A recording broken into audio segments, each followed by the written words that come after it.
Assalamualaikum warahmatullahi wabarakatuh. Halo semuanya, perkenalkan saya Talita Melina. Saya Kak Diana Rohimah. Jadi hari ini kami mau mewawancarai seorang penulis nih. Sebelumnya kita kenalan dulu nih sama penulisnya. Silakan Kak. Perkenalkan, nama saya Habib Jalali, saya seorang penulis. Kakak tuh kira-kira nulis sejak kapan sih? Saya menulis sejak 2016 sampai saat ini. Berarti udah lama juga ya. Alhamdulillah untuk saat ini ya udah lumayan banyak yang saya tulis dan hasilkan sebuah karya dari cerita saya sendiri juga. Kenapa sih Kakak memilih menjadi penulis? Karena apa ya, buat motivasi diri juga dan buat motivasi orang lain juga, kalau mereka itu bisa mengamati dengan membaca dan sering juga melihat-lihat novel atau kayak apa, sejarah-sejarah gitu kan banyak tuh yang udah ada dibukukan juga. Dari situ kita juga bisa mendapatkan ilmunya juga gitu. Jadi biar banyak orang yang termotivasi ya. Iya, biar jadi motivasi juga, kayak banyak lah. Contohnya kayak sastrawan lainnya kayak almarhum Sapardi Djoko Darmono. Itu juga kan ada tuh naskah-naskahnya yang buat kita buat motivasi, dan banyak juga orang yang meminatkan untuk jadi satria gitulah. Jadi Kakak sering gini ya, ngelihat baca buku Sapardi Djoko Darmono? Alhamdulillah sih udah banyak yang saya baca juga, dan kayak sastrawan lainnya juga saya baca, kayak Soet Hoki tentang demonstran kayak gitu, untuk menambah wawasan juga. Oke, udah berapa karya sih yang kakak buat? Untuk saat ini saya baru menerbitkan satu buku, yaitu antologi puisi ini adalah Benih Dalam Bimbingan. Benih Dalam Bimbingan ini yaitu seperti orang tua dan guru yang pernah mengajari saya untuk saat ini, dan makanya itu yang mereka ajarkan adalah suatu benih, seperti halnya bibit tanaman yang akan bisa bertumbuh untuk kita apabila kita rawat juga. Buku ini tuh kakak tuh dari yang sendiri atau gimana? Untuk buku ini ada suatu cerita tentang pribadi juga, dan ada cerita teman-teman seliterasi juga sih. Apa sih yang paling berkesan dari buku ini tuh di dalamnya? Berkesan yang ini adalah tentang kedua orang tua saya. Di sini tuh ada naskah tentang menuntun ke surga. Menuntun ke surga ini adalah tentang ibu dan ayah saya. Kesannya dalam banget ya. Iya. Ya kalau di setiap literasi itu alhamdulillah banyak yang bacain yang tentang ini, yang menuntun ke surga. Banyak yang membacakan untuk setiap kayak event-event di aplikasi saat ini di sosmed gitu. Alhamdulillah sudah ada yang baca. Oke, sekarang bagaimana sih pandangan kakak tuh terhadap sastra di era sekarang ini? Di era milenial ini sastra itu banyak kurang membaca untuk zamannya sekarang ini, karena di dunia 60 Indonesia itu peminat pembacanya dihitung 0,01% ya. Jadi kurang banget ya. Iya, kurang banyak peminat membaca gitu aja sih. Makanya kebanyakan sekarang itu anak mudanya lebih sering melihat gadget dibanding membaca buku, mau itu cerpen, puisi ataupun novel-novel dan sajak-sajak. Intinya itu yang dimaksudkan dalam sastra itu. Apa Kakak akan membuat buku lagi? Insya Allah akan menerbitkan lagi untuk yang kedua kalinya sih gitu. Ya, palingan jangkau waktu sekitar di bulan April tahun depan sih. Jadi udah ada rencana ya? Udah ada rencana, udah ada untuk kedepannya lah. Yang kalau buat saat ini sih baru nulis lagi itu baru 8 naskah ini sih. Menurut kakak dalam buku ini tuh apa sih cocoknya tuh dibaca oleh kalangan apa aja sih kak? Ini bisa buat kalangan anak muda juga dan yang udah nikah juga bisa baca.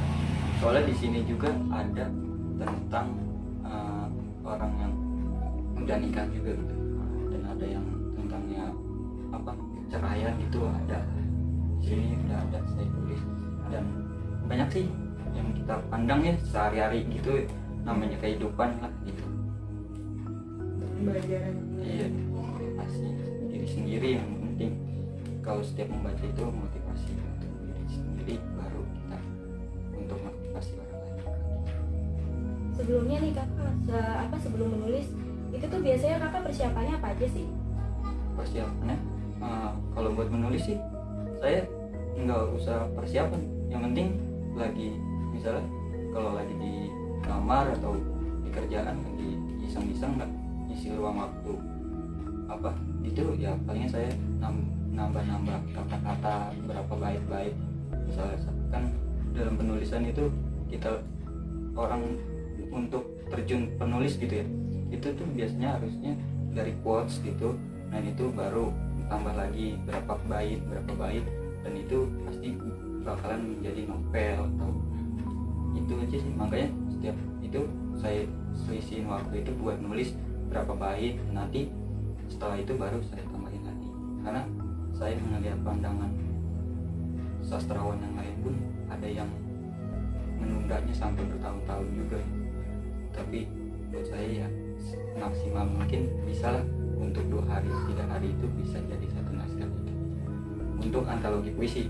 Tapi kalau untuk novel atau cerpen itu kita itu harus benar-benar menceritakan apa yang kita alami selama kita jalani itu, kayak tentang percintaan berapa tahun kita harus, kayak Boy Chandra atau siapa itu kan dia melakukannya kan nggak selama cuman sebulan 2 bulan, itu pasti dia ngerasain bertahun-tahun, akhirnya dia menulis untuk ditambah-tambah dan dia cerita di setiap bukunya gitu. Buatan kue itu kakak kira-kira berapa bulan? Berapa lama gitu?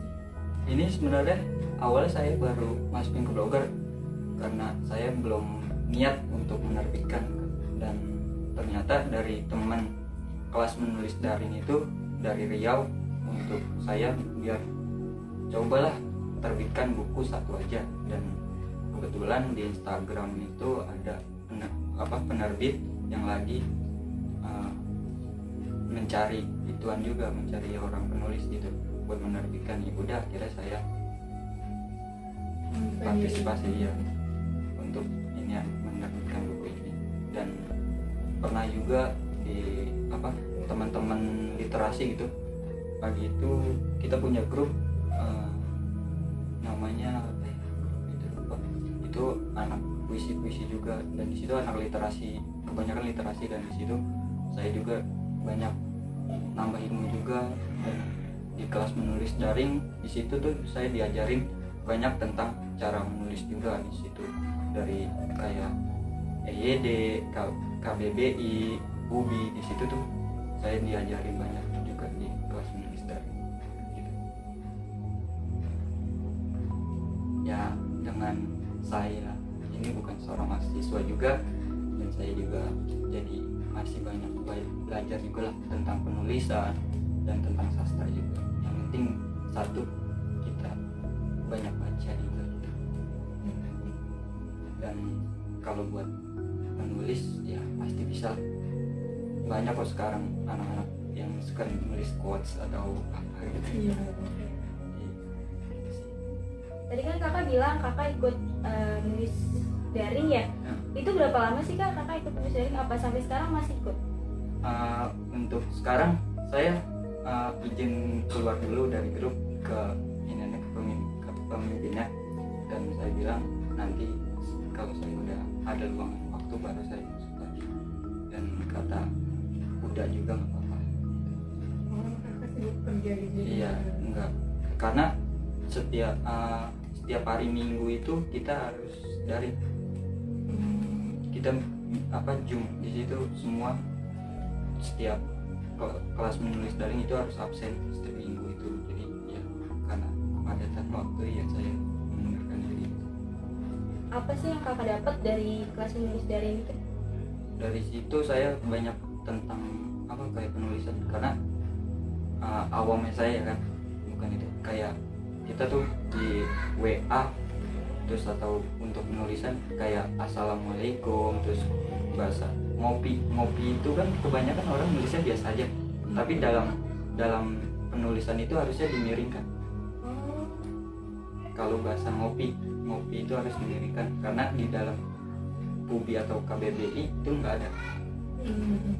Berarti kayak tulisan bahasa asing Iya, gitu ya? bahasa asing itu harus dimiringkan. Kayak gabut, nah itu harus dimiringkan karena yang kita nggak tahu apa sih di KBBI itu ada nggak. Nah itu pasti harus dimiringkan, dan titik koma itu harus tepat juga gitu. Itu banyak pengalaman yang belajar dari situ. Iya, banyak juga sih pengalaman di situ. Kayak kita nih misalnya kita di grup itu ada yang ngirim naskah atau apa, nah di situ kita jawab komen gitu, dan di situ tuh kita juga harus nulisnya dengan tulisan KBBI yang benar dan tulisan EYD yang benar juga. Di situ kita dilatih. Jadi misalnya assalamualaikum selamat pagi, nah di situ kan kita ada tulisan miringan, dari situ kita jawabnya waalaikumsalam. Itu mau waalaikumsalam itu bisa biasa caps lock biasa juga, terus yang dimiringkan juga bisa. Baru di situ ntar di bawahnya ada nama kita dan dari mana gitu, di situ diwajibkan gitu kalau di kelas menulis daring itu. Ada lagi yang untuk ditanyakan? Oke. Ya, kayaknya sudah cukup ya. Oke, segini dulu wawancara dari kami. Kurang lebihnya kami mohon maaf ya. Sekian dari kami. Wassalamualaikum warahmatullahi wabarakatuh.